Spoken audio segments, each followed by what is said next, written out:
When people ask what Trump lost in Venezuela, I see it not as a joke, but as a large-scale geopolitical special operation encompassing the entire world.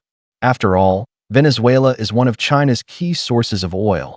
80% of its production went there. The same goes for Iran. China bought almost 87% of its oil from there. Iran is the world's largest oil consumer. And if not for Putin's actions, a barrel of oil might still be worth around $140.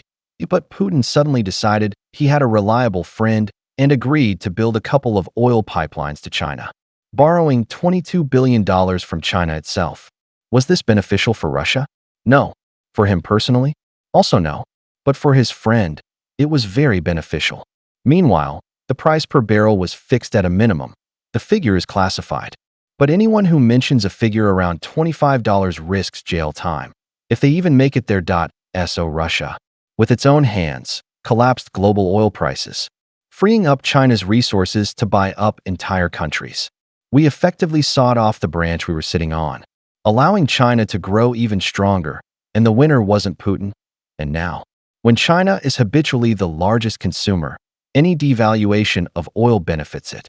But the situation with Venezuela threatens to push the price even lower.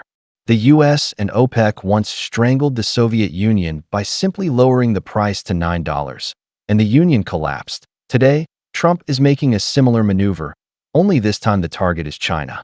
Depriving China of its key suppliers, Iran and Venezuela, is a serious blow. Cuba, dependent on Venezuelan oil, also found itself on the brink.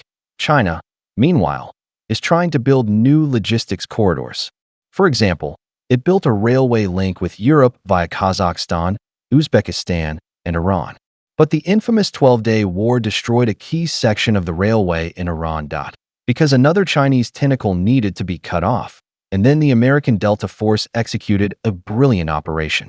Under the cover of the powerful aircraft carrier Gerald Ford, they performed flawlessly. China received 2 slaps in the face. It was left without oil, and it saw that its army was still learning, and it couldn't repeat such operations. The #1 army on the planet is still the United States, and America openly showed China. Can you repeat this? The answer to China is clear: no. Furthermore, the United States now gains access to a region it always considered its own, including Venezuela itself. And many traders immediately asked, wouldn't this collapse the price of oil? But America operates differently. For decades, it had an embargo on developing its own oil fields. This was a strategic reserve for the future when the world's oil ran dry. That's how America has always gone on the go for oil. Now, Trump has an ideal opportunity.